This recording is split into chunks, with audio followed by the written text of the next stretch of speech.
नमस्कार दोस्तों, ये वीडियो बनाने का मेन मकसद है कि आज की परिस्थिति में सभी जगह हल्ला हो रहा, ईवीएम हैक हो गया, ईवीएम हैक हो गया। सही है गलत है मैं इस पे नहीं जाना चाहता। आपको ये पता होना चाहिए कि ये देश जब आज़ाद हुआ था तो उसी टाइम ईवीएम हैक करके ही प्रधानमंत्री बना गया था। और जिस देश का नींव ईवीएम हैक करके बना हो, सबसे पहला जो प्रधानमंत्री बना उसी ने सबसे बड़ा घोटाला किया। आज जवाहरलाल नेहरू पे थोड़े सा 2-4 पॉइंट बात करूंगा, छोटा सा वीडियो होगा। आपसे रिक्वेस्ट है कि इस जानकारी को सभी तक पहुंचाने के लिए वीडियो को लाइक करें, शेयर करें और चैनल को सब्सक्राइब अवश्य करें। बढ़ते हैं वीडियो में। जब कैबिनेट मिशन प्लान इस देश में आया और सत्ता हस्तांतरण की बात चल रही थी तो उस समय कांग्रेस के अध्यक्ष अबुल कलाम आज़ाद थे और ऐसा सिनेरियो बन रहा था कि यदि जो कांग्रेस का जो अध्यक्ष होगा वही लगभग देश का प्रधानमंत्री होगा। तो उस समय कांग्रेस की 15 प्रांतीय कमेटी थी, जिसमें सबसे पहले नॉमिनेशन के, यदि आज के डेट में बोले नॉमिनेशन का, तो सरदार पटेल जी, अबुल कलाम आज़ाद, पट्टाभी सीतारमन नॉमिनेशन किया था। लेकिन दुख की बात यह है, नॉमिनेशन में जब नाम मांगा गया था तो जवाहरलाल नेहरू का नाम किसी ने रिकमेंड नहीं किया था। इस पे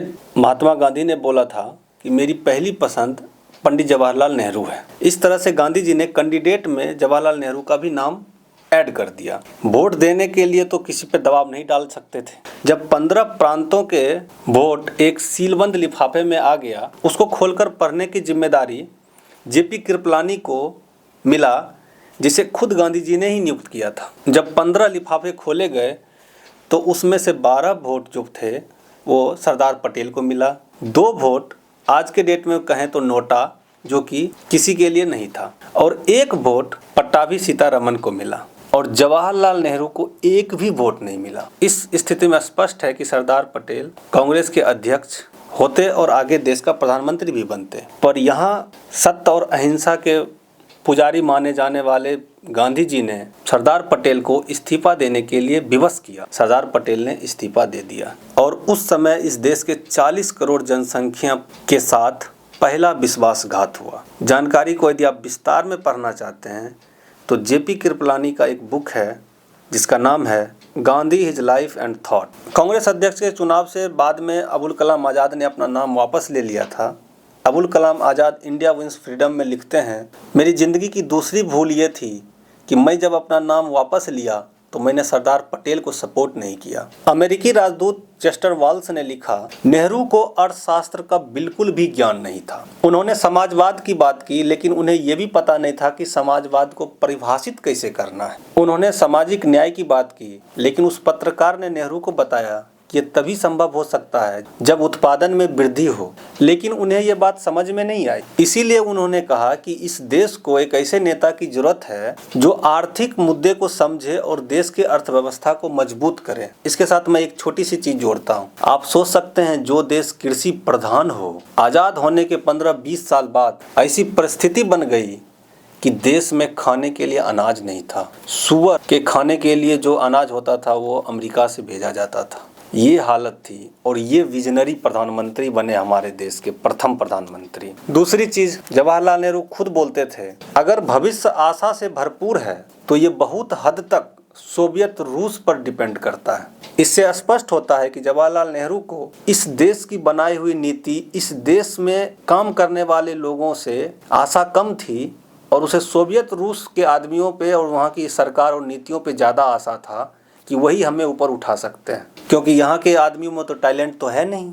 जैसे वो खुद थे वैसे ही दूसरे को समझेंगे। डेविड लॉयड जॉर्ज ने जवाहरलाल नेहरू के बारे में बताया, एक युवा जो समाजवादी नहीं है उसके पास हृदय नहीं है, एक बुजुर्ग व्यक्ति जो समाजवादी है उसके पास बुद्धि नहीं है। अब इस वीडियो को लास्ट सार के साथ समाप्त करता हूं और ये बताना बहुत आवश्यक है क्योंकि ये घटना हर एक देशवासी के हृदय में आज भी एक टीस की भांति जिंदा है जो इस मिट्टी से मोहब्बत करता है। आप समझ गए होंगे कि उस टाइम के मैं भारत चाइना युद्ध की बात कर रहा हूँ।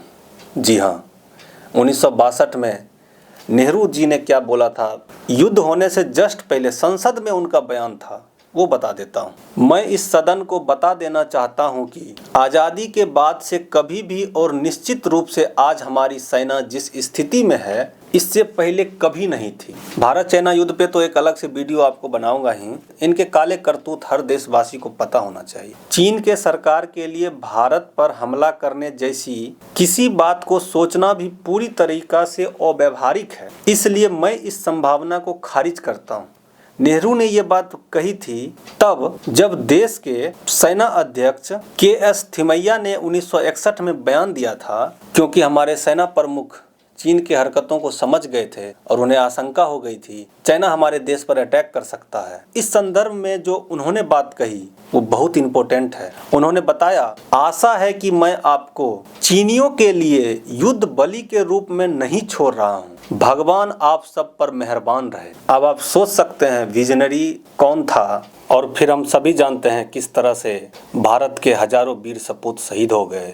मैंने कुछ बिंदुओं पर चर्चा किया, आपने मुझे ध्यान से सुना, इसके लिए आपका बहुत बहुत धन्यवाद। आपसे अनुरोध है कि इस वीडियो को ज़्यादा से ज़्यादा लाइक करें, वीडियो को शेयर करें और चैनल को सब्सक्राइब अवश्य करें।